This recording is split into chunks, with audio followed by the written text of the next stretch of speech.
I will show you how to download Netflix application on PC. First, type in the store search, then click Microsoft Store.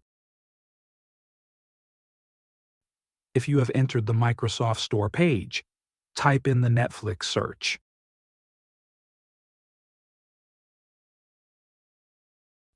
Click this, then press Get. Wait until the download is complete.